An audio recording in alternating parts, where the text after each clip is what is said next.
이스라엘과 인접한 팔레스타인, 서로 적대 국가가 마주하고 있지요. 우리 한국과도 상황이 너무 달라요.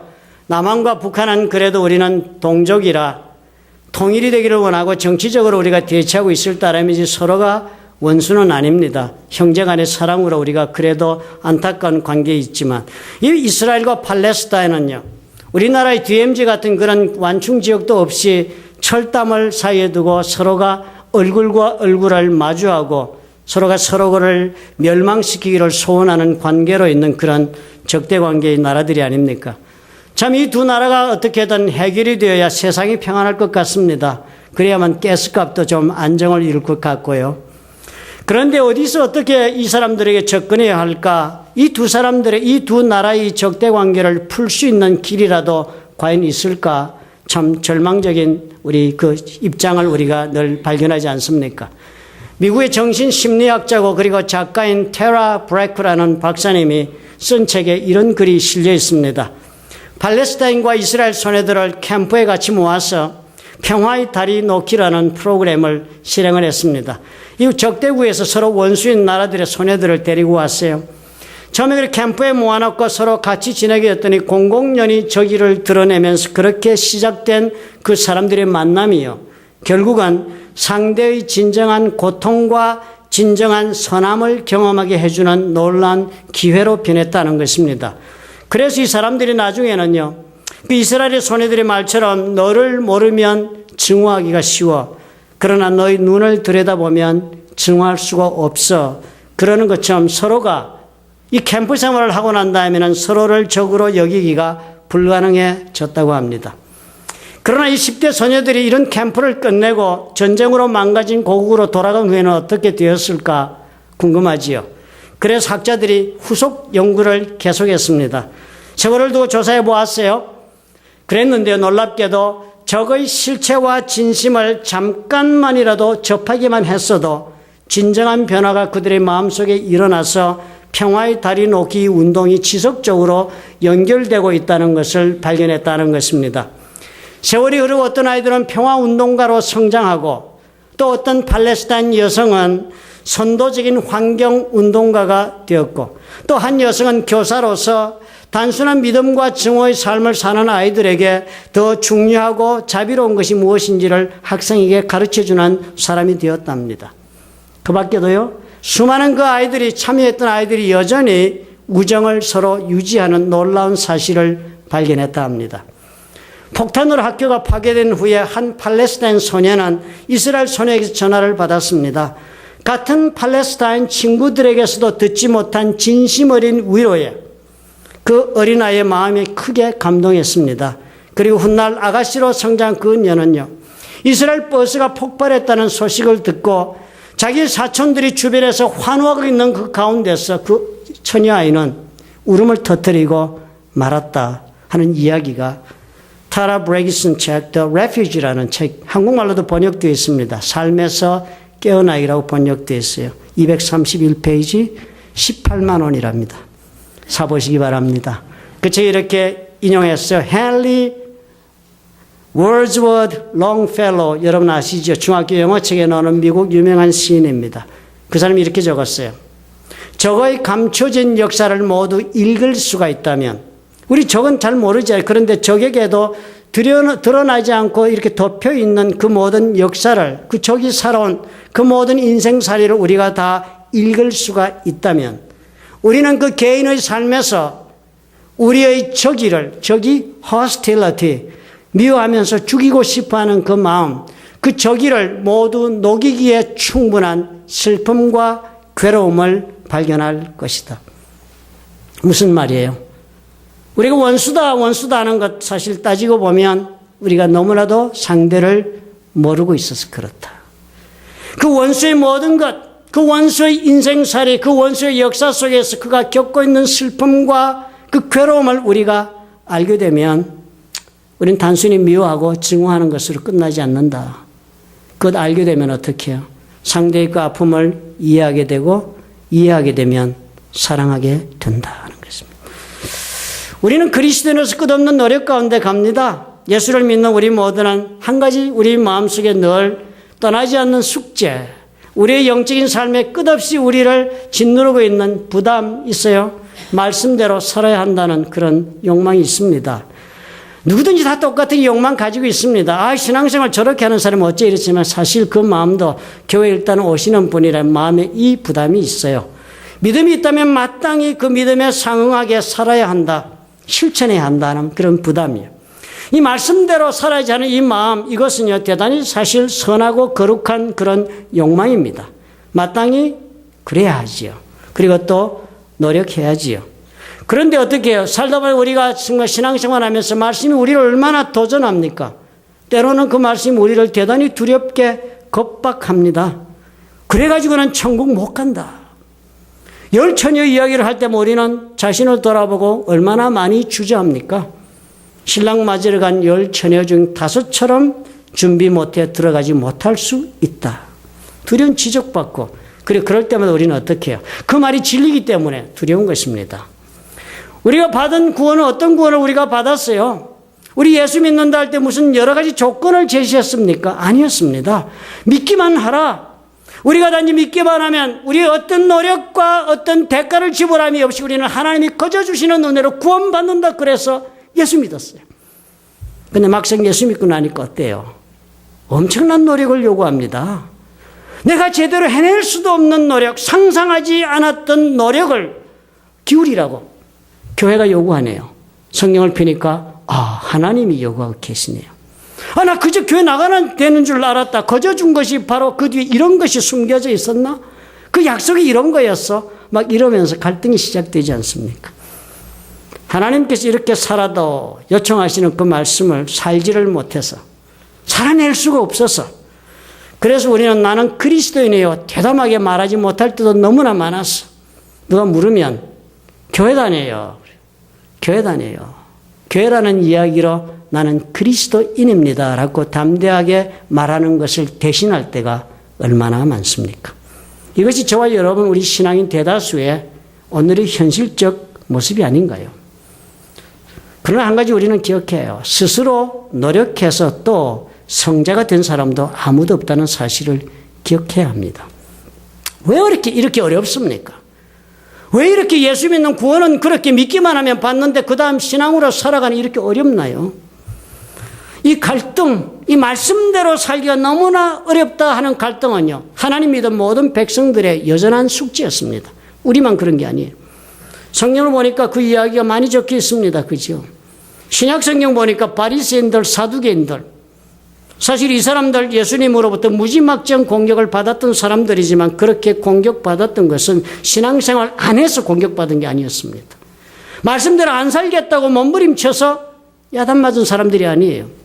저들이 말씀대로 살겠다 하면서도 위선적이다 하는 것 때문에 예수님으로부터 지적받은 것입니다. 실상은 이 사람들이 너무나도 애처롭게 신앙생활을 했습니다. 우리에게 주신 하나님의 율법, 모세를 통해 주신 모세의 율법을 따라 우리는 살아야 한다 하는 그런 생각에 아주 사로잡혀 살았던 사람들이 사두개인, 서기관, 바리새인들이었습니다. 그러니까 11조를 낼 때도 10의 1조를 정확하게 내야 된다는 강박관념에 사로잡히지요. 말씀대로 해야 되니까. 박하와 회향과 근처의 11조를 드리는데요, 혹시나 틀리게 드릴까 봐 알갱이를 세는 사람들이 바리새인들이요. 안식일에 결코 노동해서는 안 된다는 모세의 율법을 꼭 지켜야 한다는 생각에 집에 불이 나도 세간살이를 꺼내려 하지 않으면서 고민했던 사람들이 바리새인들이요. 그런데 예수님은 그런 사람들에게 왜 그렇게 질책을 마다하지 않았습니까? 마태복음 23장 23절에요. 야단치는 그 말씀이 엄청났습니다. 외식하는 서기관들과 바리새인들이요, 너희가 박하와 회향과 근처의 11조를 들이대 율법에 더 중한 바 의와 인과 신은 버렸다. 엄청난 야단을 쳤습니다. 뭐라고 그랬습니까? 지키는 것만이 전부가 아니다는 거예요. 그렇게 억지로도 지키는 것만이 전부가 아니다. 더 중요한 내용이 그 안에 있다. 그것을 무시하면 지키는 것, 그 노력 아무 의미 없다. 그리고 지키는 것조차 가능하지 않다. 이 사람들, 바리새인들요, 자기들 이렇게 몸부림치면서도 한 가지는 알고 있었습니다. 이거 안 되는 거다. 해야만 해서 하는 것이지만 이거 안 되는 것이다. 절망 가운데 신앙생활하고 있었습니다. 그러니까 하나님이 얼마나 두려웠겠어요. 하나님에게 징벌을 가능한 적게라도 받아보려는 노력이 신앙생활로 표현된 것입니다. 오늘도 많은 분들이요. 저는 깜짝깜짝 놀랄 때가 최후의 보루, 신앙의 최후의 보루가 어떻게 보니까 딱 신앙적으로 돌아서고 신앙적 판단을 할 때 보니까요. 더 이상 넘어서면 하나님한테 벌 받을까봐 돌아서는 분들 대단히 많더라고요. 이 사람들 율법을 온전하게 지켜낼 수 있는 자는 아무도 없다. 그래서 예수님에게 도전해 온 것 아닙니까? 예수님도 그렇다 생각했으니까. 세월은 갔어도 여러분 달라진 건 아무것도 없습니다. 그 사람들이나 우리나 신앙 문제는 똑같이 오늘도 우리 가운데 상존하고 있습니다. 우리도 그렇게 신앙생활합니다. 스스로 자연스럽게 합리화하면서 살지 않아요. 어떻게 그렇게까지 하면서 예수를 믿을 수가 있겠어? 나는 그까지는 못해. 그렇지만 그렇다고 안 될 게 있어. 그런 사람들이 우리 바리새인과 우리가 다를 것이 무엇이 있겠습니까? 똑같아요. 그런데 예수께서 그 사람들에게 어떤 처방을 주셨습니까? 너무나도 엉뚱한 말씀을 주신 거예요. 예수께서 마태복음 22장 37절에 이렇게 말씀하셨어요. 예수께서 가라사대 마음을 다하고 목숨을 다하고 뜻을 다하여 주 너의 하나님을 사랑하라. 엉뚱한 사랑 이야기를 하신 것입니다. 처방이 사랑이다. 신앙생활 그렇게 어려우냐? 그렇게 말씀대로 행하기 그렇게도 힘드냐? 사랑해보라. 하나님 사랑해라. 그러면 된다. 그러면 극복할 수 있다 하신 거예요. 그 예수님의 대답은 오늘 저와 여러분에게도 동일하게 다가오는 것입니다. 그런 까닭에 야고보는 야고보서 2장 17절에서 그렇게 적었습니다. 이와 같이 행함이 없는 믿음은 그 자체가 죽은 것이다. 믿음이 아무리 있다면 뭐예요? 죽은 믿음이라면 그 죽음은 있으나 없으나 매 마찬가지인 것입니다. 그런데 야고보가 지적해요. 실제로 네 믿는 대로 행하지 못하느냐? 그 믿음이 있다고 생각하지 마라. 착각해서 깨어나라. 우리는 그러지요. 어떻게 그렇게까지 할 수 있냐? 어떻게 예수를 믿어 그렇게까지 내 형상적인 삶에서 스트레치 아웃을 해가면서 그렇게 예수를 믿어? 어떻게 하나님을 그 말씀대로 그렇게 믿을 수가 있어? 이렇게 주일날 나가서 예배 드리고 목사님 앞에 공선하면 됐지. 헌금도 좀 하고. 우리 그렇게 자꾸 합리화합니다. 고민하고 있는 모든 성도들에게 예수님은 여전히 동일하게 무엇이라고 말씀하실까요? 주의 하나님을 사랑해라. 네 마음을 다하고 목숨을 다하고 뜻을 다하여 주의 하나님을 사랑해라. 주님 그렇게 말씀하실 것이에요. 사실 그렇지 않습니까, 여러분? 자식 사랑하지 않는 부모 이 자리에 있겠습니까? 엄청나게 사랑하세요. 미국에 오셔서 자식을 위하여 아버지 어머니가 쏟는 노력 보면요, 감동스럽습니다. 저 옆에서 저는 자식 다 키워서 옛날 일인 것 같아서 기억을 못하는 것도 이렇게 성도님들 하는 것 보면 감동적이에요. 엄청난 희생과 노력을 마다하지 않고 한 번도 불평조차 하지 않습니다. 할 수 없다 싶은 일까지도 감당하고 수고하고 무거운 짐을 마다 않고 즐겁게 집디다. 왜 그래요? 왜 자식한테 그렇게 해요? 자식을 자기가 사랑하니까. 자식을 사랑하는데 마음을 다해서 그 자식을 사랑하니까. 그 자식을 내 목숨을 다해서 사랑하니까. 내 뜻을 다해서 내 이 자식을 사랑하니까 나는 어떻게 해요? 누가 뭐라 그래도 필요한 것이 있고 해야 할 것이 있다, 요구되는 것이 있다 싶으면 그 자식을 사는 것이 뭐예요? 어렵지 않습니다. 힘든 일이라도 고통스럽지 않아요. 두려운 일을 하여도 어떻게 해요? 주저하지 않고 합니다. 왜요? 자식을 사랑함으로. 하나님 그 말씀하신 것입니다. 예수께서 바리새인데 그 말씀하신 거예요. 그렇게 힘들어? 그렇게 어려워? 그렇게 복잡해? 그렇게 생각이 많아? 그렇게 이런저런 이유가 많아? 하나님 사랑해보아. 저와 여러분 신앙생활도 결국 해답은 거기에서 우리가 찾아야 한다. 그럼 문제는 어떻게 사랑, 이게 마음대로 되나? 이게 마음대로 안 된다. 많은 분들이 사랑 그렇게 생각해요. 사랑은 감정의 문제다. 우리 남녀 간의 사랑을 가지고 우리는 생각합니다. 케미스트리가 팍 하고 일어나서 순간적 첫눈에 반하듯이 이렇게 막 이해할 수 없는 어떤 감정적 힘에 의해 서로가 사랑한다. 그래서 우리는 마음대로 조정할 수도 없다. 그것은 나도 어떻게 할 수 없는 게 사랑의 마음인데 그거 어떻게 해. 그런데 하나님의 말씀 또 하나님 사랑하라니까 그것도 또 우리는 생각하기를 하나님의 사랑 그러니까 이렇게 아마 이렇게 막 감정대로 이렇게 사랑할 수는 없는 거 아니냐. 이렇게 안 되는데 어떻게 하나님 사랑해. 그러니까 아마 이거는 의지적으로 결단해서 사랑하라고 하는 겁니다. 사랑하기로 결심하면 되는 사랑이 또 있나 보다. 우리는 이렇게 생각해서 대단히 혼란스럽지요. 혼란스럽습니다. 사랑 이야기는 차라리 남진의 노래가 더 이해하기 쉬워요. 그죠? 얼마나 어려운 제목인지요. 그런데 오늘 우리가 첫 번에 우리가 살펴본 이 평화의 다리 프로그램 이 이야기를 여러분 생각해 보니까 어때요? 이스라엘과 이 팔레스타인 두 원수들의 만남의 이야기를 우리가 들어보니까 어떻습니까?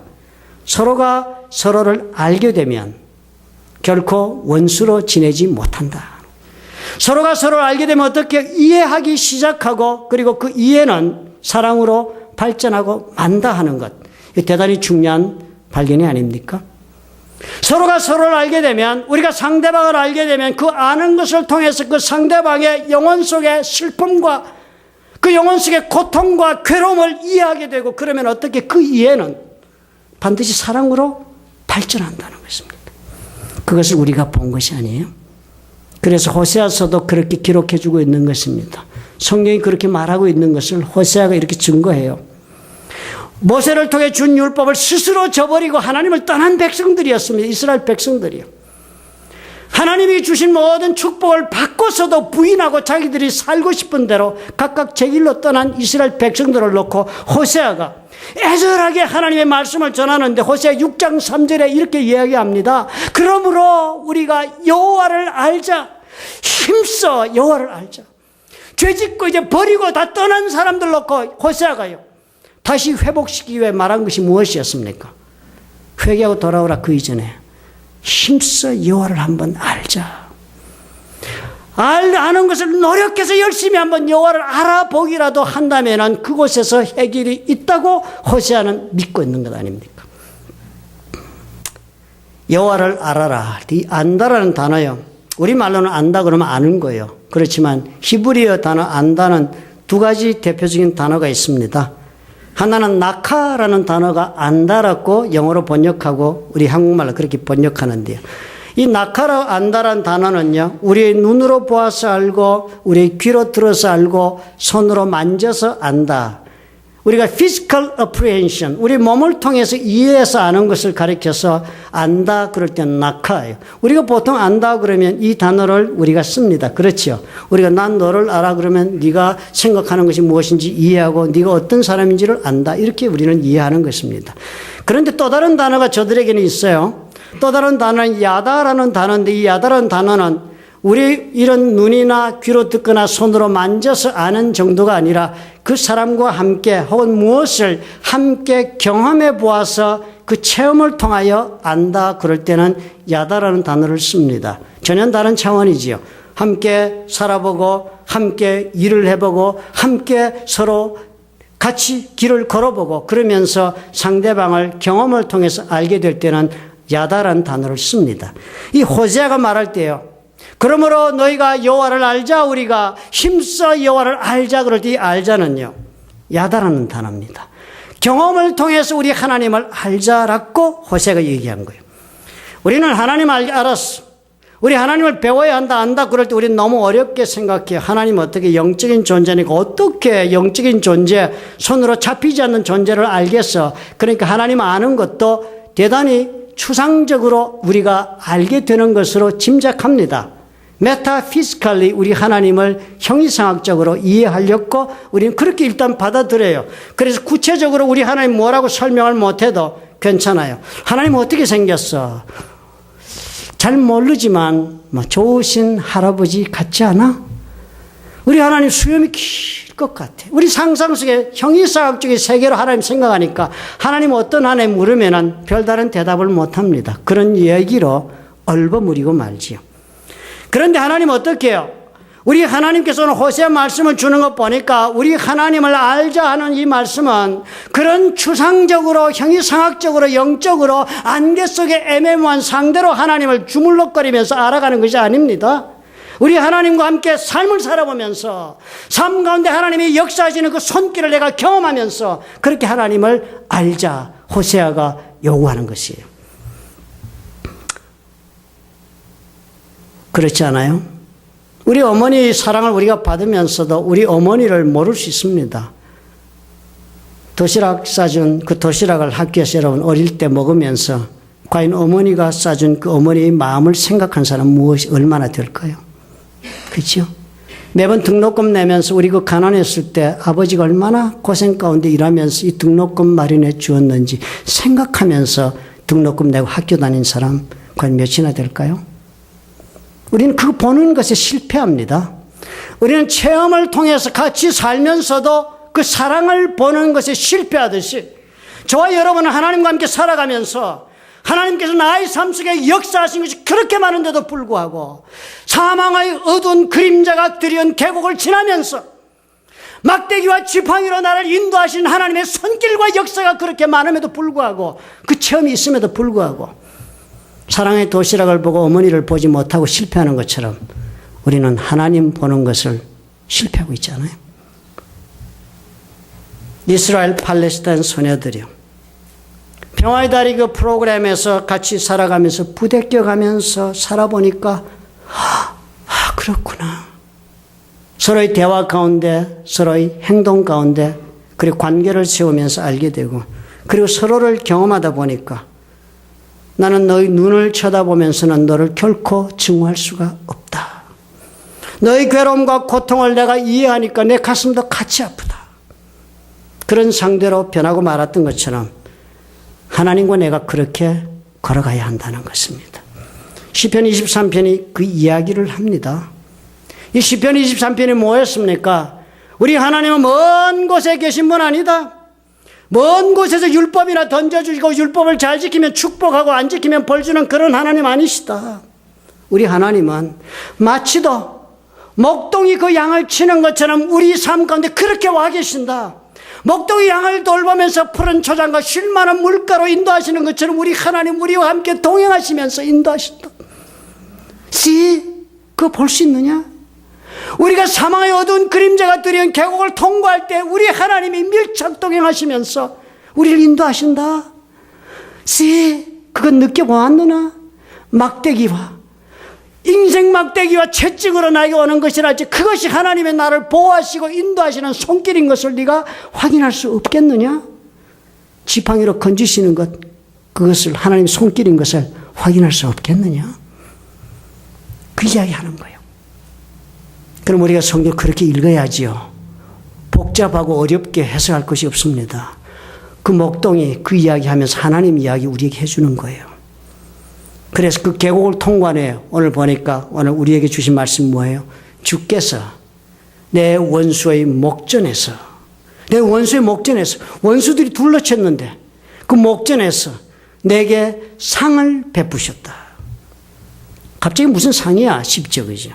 번역이니까 그렇습니다. 목동들의 이야기를 우리가 조금 읽어보면요. 문헌을 조사해보면 쉽게 이 이야기가 납득이 됩니다. Western United States, 미국 서부에서나 South Europe, 남부 유럽 등지에서는요. 이런 양떼들을 먹이는 초장 가운데서요. 그 땅이 뭐 지형이 여러 가지지만 높은 고원지대에 있는 평평한 그런 초장들, 그런 데 있겠죠, 그죠? 높은 고원지대, 평평한 초장들을 가리켜서 최적지니까 양떼치기에 그것을 메사스라고 그렇게 부른답니다, 여러분. 메사스라는 단어는요, 그렇게 영어권에서 사용을 하는 그 메사스라는 단어는 본래 스페인어인데요. 그것을 메사라는 단어, 그 스페인어를 영어로 직역하면 tables, 상이다 하는 뜻입니다. 상, 밥상, 테이블상, 그런 상입니다. 그리고 오늘 번역하니 그 상을 주신다는 거예요. 상을 준다는 게 아니고요. 높고 평평한 고원지대를 하나님이 준비하고 원수의 목전에서 우리를 인도한다. 그렇게 설명한 것입니다. 시편 기자의 이 표현이 얼마나 실감이 납니까? 계곡을 통과하는데요. 위험한 인생길, 위기에 처한 나를 지팡이와 막대기를 가지고 나를 채찍질도 하시고 그리고 하나님께서 고통도 주시면서 그러나 또 지팡이로 건지시면서 그렇게 인도하여 이 길을 지금 내가 가고 있는데요. 이제 이 길을 벗어나면 어디로 간다고요? You prepare a table. 이제는 호칭도 바뀌었습니다. Lord 하나님 어쩌고 이러더니 이제 당신께서는 You prepare a table. 상을 준비하실 before me. 내 앞에 상을 준비하고 계시나이다. In the presence of my enemies. 내 적들이 지금 둘러치고 나를 바라보고 있는 그 가운데서 하나님은 내 앞에 큰 푸른 초장을 준비하고 계시네요. 계절 눈이 녹기 전부터 출발한 양들의 길이었습니다. 시편 23편은 그렇잖아요.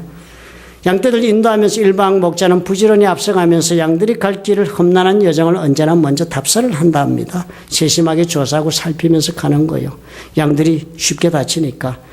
이 높은 이 테이블랜드, 이 높은 초원지대 양떼들이 도착하기 전에 목자들은 적어도 2번, 3번 이상을 사전 답사를 한답니다. 양떼 치는 사람들 이야기가.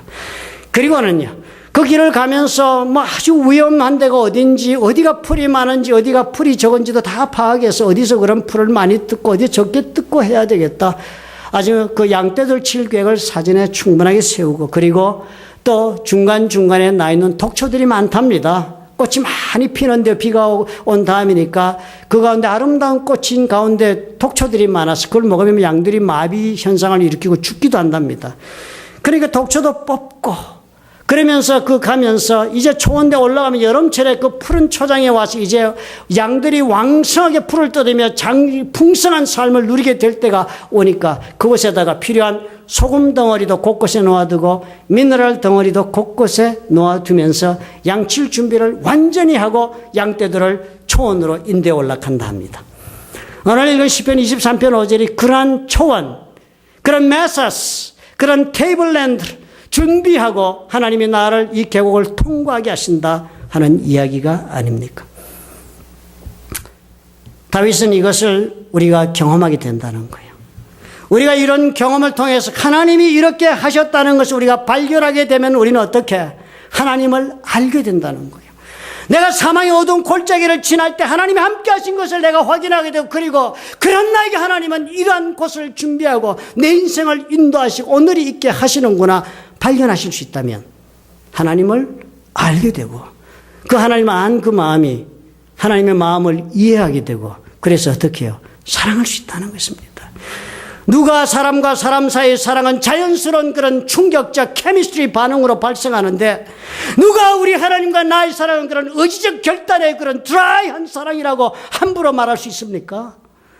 경험하지 못해서 그렇지요. 하나님 사랑하는 의지적 결단의 사랑이 아닙니다. 신학적 논쟁을 우리는 그만둬야 해요. 우리 하나님께서 내가 사모의 골짜기를 지날 때 함께 하신 하나님을 내가 발견하면 되는 것입니다. 함께 하신 하나님의 손길을 보아야지요. 그 뒤에 숨겨진 하나님의 그 영혼의 고통, 예수 그리스도의 그 마음의 아픔과 슬픔과 괴로움을 볼 수가 있다면 그 대가로 내가 오늘을 누리고 있다는 우리가 볼 수만 있다면 나는 가슴 뜨겁게 예수님 사랑하는 거 어렵지 않습니다. 왜 하나님은 나 같은 죄인을 사랑하신다고 말씀하실까? 저는 목사가 되어서도 그렇게 고민할 때 많습니다. 나는 정말 내가 생각해도 버렸으면 좋을 만한 인생인데 생각해보다 어느 것 하나 하나님 앞에 내세울 것이 없는데 뭐 사랑 우리 하나님의 사랑 그래 신비로운가 보다 그랬습니다. 시편 23편 묵상하는데요. 그렇구나. 아버지께서 나를 너무 잘 아시는구나. 아버지께서 내 모든 것을 주님께서 나를 창조하시고 속속들이 하시니까 나의 모든 것을 아시니까 내가 추한 것도 아시고 내가 죄 지은 것도 아시고 내가 얼마나 스스로 그래서 고통스러워하는지 얼마나 슬퍼하는지 얼마나 괴로워하는지를 우리 하나님 아시니까 그래서 불쌍해서 그래서 자비로 나를 긍휼로 품어주지 않으실 수가 없구나. 나를 아심 까닭에 사랑하시는구나. 그러지 않으면 나는 죽으니까. 죽는 나를 그냥 두고 보실 수가 없으니까. 무슨 대가를 지불하거나 나를 사랑하시는 것이 우리 아버지가 어렵지 않으셨구나.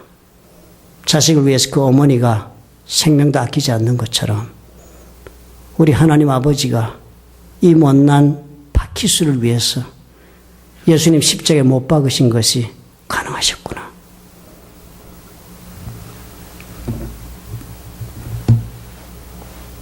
하나님 알고 하나님 사랑하게 된다는 이 말씀을 믿음으로 받으시는 분은 복된 분이 되십니다.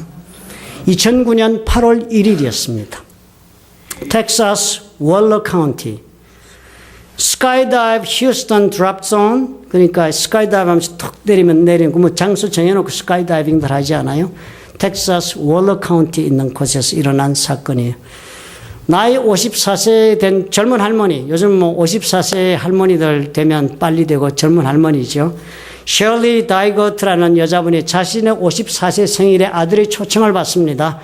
텍사스 150마일 남쪽에 살고 있는 아들 윌이 어머니 오세요. 54세 생일을 우리 동생 조와 함께, 조는 이제 30살 되니까 우리 같이 생일 파티 합시다. 엄마와. 그래서 어머니가 기쁜 마음으로 아들이 불러주니까 총알같이 내려갔습니다. 차를 타고. 차를 몰고 가는데 그 집에 도착하기 약 5분 전에 셀폰이 울려서 받았더니 이루었죠. 둘째 아들 조였습니다. 조가 그러는 거예요. 샌안토니오에서 친구가 와서 우리 같이 생일 파티하고는 스카이다이빙 가기로 했는데 샌안토니오 온 친구 하나가 오늘 어떻게 상태가 좋지 않다고 점프하지 않겠다고 하는데 맘, 어머니가 한번 해보실래요? 그렇게 제안을 한 거예요. 야, 우리 부모들이 요즘 뭐 이분하고 똑같이 셜리하고 똑같은 심정이 우리 자식들이 한번 불러주면 그거하고 어떻게 좀 친해보고 싶은 마음이 얼마나 우리가 간절합니까? 그죠? 애들하고 만나도 또 대화가 잘 안 돼서 그들이 세계를 이해하고 같이 해보면 어떻게 좀 될까 하고 우리가 정말 얼마나 애절하게 자식들에게 구애의 손길을 보내고 있어 우리가. 셜리도 똑같았습니다. 스카이다이브. 대단히 난처한 이야기지만 조가 만약에 내가 스카이다이브를 한다면 얘하고 나하고 커넥트 되겠구나. 더 가까이 우리가 서로를 이해해주는 사이로 발전할 수 있겠다는 생각이야. 주저하지 않고 Sure, I will go. 그렇게 대답을 했습니다. 스카이다이빙이 쉬운 거 아니잖아요. 그날 그 교관 이름이 데이브라는 사람이었는데 아침 9시부터 교관들이 이제 하는데요. 사람을 처음 하는 사람 앞에 이렇게 메고 그 앞 사람 뒤에서 이렇게 교관이 이렇게 떨어지지 않아요? 아침 9시부터 이 데이브가 점프를 해서 이제 오후 4시가 다 돼 가서 5사람만 더 해주면 끝나는 판인데 매니저가 부탁을 한 거예요. 한 사람만 더 해달라고. 100도가 넘는데 텍사스에. 몸은 지쳤지만 그래도 한 사람만 더 하는데 그 사람이 다른 사람이 아니고 54세 된 영 그랜마더. 그러니까 그럼 내가 해야지 하고 같이 점프를 하게 됩니다. 23인승 슈퍼 트윈 어터 비행기를 타고 13,500피트까지 올라갑니다. 데이브는 장비를 체크하고 또 체크합니다. 인스트럭터가 완벽하게 장비가 다 세이프티 체크를 해야 되니까. 몇 번씩 확인했습니다. 800회 이상 점프한 노련한 인스트럭터니까 무슨 문제가 있겠습니까? 셜리는 두렵긴 했지만 데이브를 믿고 자신의 몸을 맡겼습니다. 데이브가 설명했어요. 휴스턴 전경을 볼 수 있도록 40마일 지점에서 하늘에서 우리가 세 바퀴를 돌 것이다. 그리고는 5,000피트 상공에서 슈트를 피고 그리고 우리는 부드럽게 하강할 것이다. 소요 시간은 2분 내지 3분이지만 느끼기에는 무척 길 것으로 느껴질 것입니다. 이렇게 안내를 했습니다. 슈퍼오라 비행기에서 뛰어내렸더니요. 셜리의 눈안에 턱 들었는데 구름 덩어리, 구름 속으로 떨어지니까 시속 51마일로 떨어지기 시작하니까 막 온통 자기 얼굴이 막 떨어져 나가는 것까지 깜짝 놀랐지요. 9초 후, 9초가 뭐 잠깐인데 시속 120마일 속도로 막 떨어져 나가기 시작을 합니다. 사진에 자기가 지시받는데 양팔과 다리를 벌리고 배를 땅으로 향한 채 자신의 등 뒤에 묶여있는 데이브가 하강을 주도하도록 컨트롤을 맡겼습니다. 7,000피트 상공을 통과할 때 겨우 정신이 들더래요. 호흡을 그때 처음으로 하고 보니까 밑에 집들도 보이고 농가의 창고도 보이고 그리고 골프 코스도 보이고 저 혹시 내 아들 집 윌 집 같다 하는 것도 보고 약간 정신이 들었습니다. 5,000피트 상공했어요. 데이브는 계획대로 슈트를 당겼습니다. 늘 하던 대로 지상에 쳐놓은 그 카노피란에 노련하게 하강을 계속하면서 당겼는데요. 순간적으로 뭔가 잘못됐다 싶은 거예요. 팝 소리가 나는데요. 그 팝 소리가 나도 놀랄 일 없답니다. 120마일, 시속 120마일 떨어지다가 낙하산 피면 20마일로 떨어진대, 속도. 그러니까 엄청난 압력을 받으니까. 그런데 격렬한 진동이 이어지면서 머리를 들고 무슨 일인가 데이비가 보려고 했지만은 뭐 볼 순간도 없이 그냥 막 회오리처럼 낙하산에 매인 두 사람이 맴돌기 시작을 했습니다.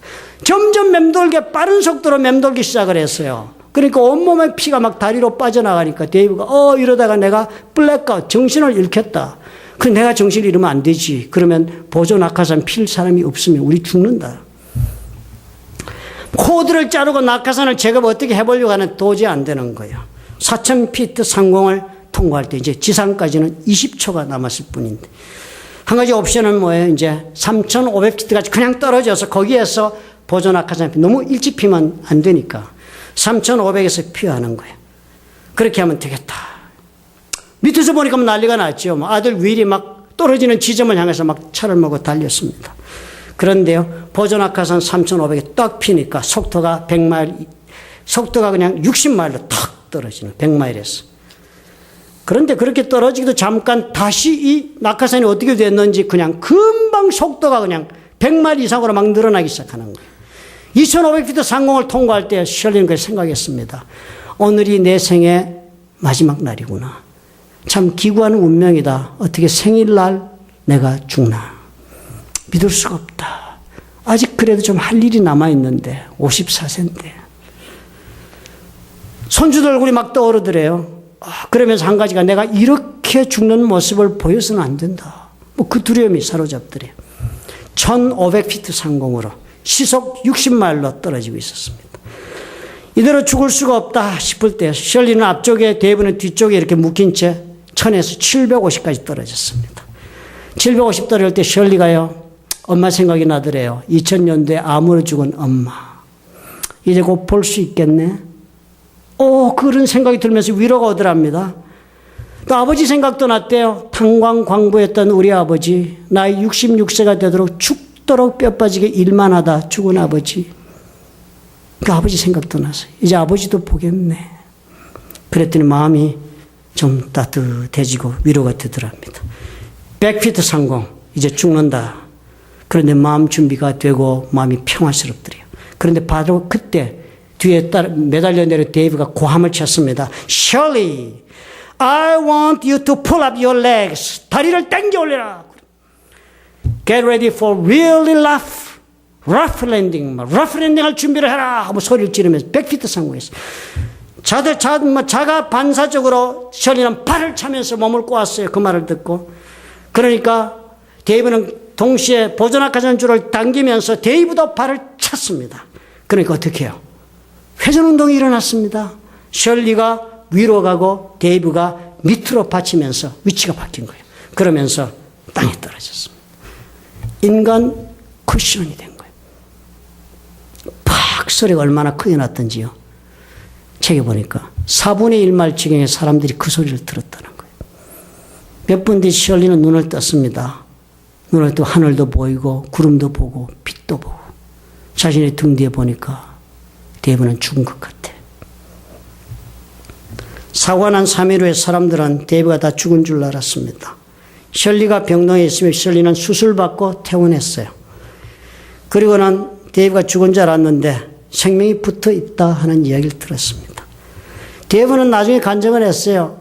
나는 죽었구나 싶었는데 그 순간에 정신을 차리고 보니까 아니 이게 뭐야? 우리 살았잖아. 이런 생각이 들었다는 거예요. 그리고 데이브는요 죽지는 않았지만 quadriplegic 전신마비 결코 다시 일어서 볼 수 없는 몸이 됐습니다. 망가졌어요. 셜리가 퇴원하고 2주 만에 다시 체크업을 하러 병원에 간 길이었습니다. 데이브 살아있다는 소식 들었어요. 긴 복도를 따라서 2블락이나 넘게 빌딩을 지나서 데이브가 입원해 있는 인텐시브 케어 유닛에 들어갑니다. 한번 만나봐야지. 그죠? 극적으로 자기를 살리고 죽은 사람이니까. 엘리베이터를 타고 그 병실에 찾아갔습니다. 간호원 외에는 아무도 없었어요. 그 자리에. 데이브가 물끄러미 쳐다보았습니다. 자기를 말도 못하는 채로. 셜리가 무슨 할 말이 있겠어요. Dave, how are you doing? 그리고서는 아무 말도 못하고 멍하게 있는 데이브 이마에 셜리가 키스를 했습니다. 그런 데이브가 셜리를 바라보더니요. 셜리 목에 한 그 브레이스를 보더니 데이브가 그때부터 흐느껴 울기 시작을 하는 겁니다. 무슨 말로 셜리가 위로할 수가 있었겠습니까? 나는 이렇게 멀쩡히 살았는데 데이브는 저렇게 돼 있는데 할 말이 없어서 It's okay. We are both going to be walking. 우리 둘 다 걷게 될 거야. 그러면서 셜리도 울었습니다. 그는 이렇게 말했어요. 데이브에게. 데이브, I just want to tell you. 이 말은 꼭 하고 싶어요. That I love you. 셜리 그랬어요. 데이브가 이 셜리를 올려다보았습니다. 목에 튜브 꼽고요. 여러분 상상할 수 있잖아요. 머리는 붕대로 칭칭 감고 얼굴은 퉁퉁 부어서 몸은 죽은 몸인데 입으로 데이브가 셜리를 보고 단어를 뱉어내고 있었어요. I love you too. 서로 사랑하는 친구로 지금 두 사람은 종종 만난답니다. 5년이 지난 그 후에도 하루도 셜리는 데이브를 잊을 수가 없다면 생각 속에서 지울 수가 없다는 거예요. 자기를 위하여 목숨 바친 데이브를 아니까. 과연 내가 데이브 입장이었다면 그렇게 할 수 있었을까? 자신이 없다 나는. 그런데 그런 데이브를 만날 때마다 자신이 그 마음을 조금이라도 나눠주 고통을 경감시키며 찾아갈 때마다 사랑의 마음을 어떻게든 표현하고 싶어 찾아갈 때마다 데이브는요. 놀랍게도 한 번도 긍정적인 마음을 잃지 않고 한 번도 슬픈 표정 짓지도 않고 조크도 하고 여유를 잃지도 않고 웃기도 하고 그랬답니다. 이메일을 보낼 때마다 모든 이메일에 답장을 다 보내면서 꼭 끝에는 이렇게 적더래요. 데이브가 God bless and blue skies 그렇게 끝을 내면서 자신의 목숨을 대신 준다는 것이 여러분 이런 것 아닙니까? 하나님께서 저와 여러분 오늘을 있게 하시기 위해서 여러분 우리 믿음이 어디서 왔습니까? 주께서 막대한 대가를 지불하셨다는 것입니다. 그냥이 없어요. 저와 여러분 이렇게 멀쩡하게 앉아있는 그냥 된 일이 아니라 같습니다. 성경은요. 그 하나님을 알라.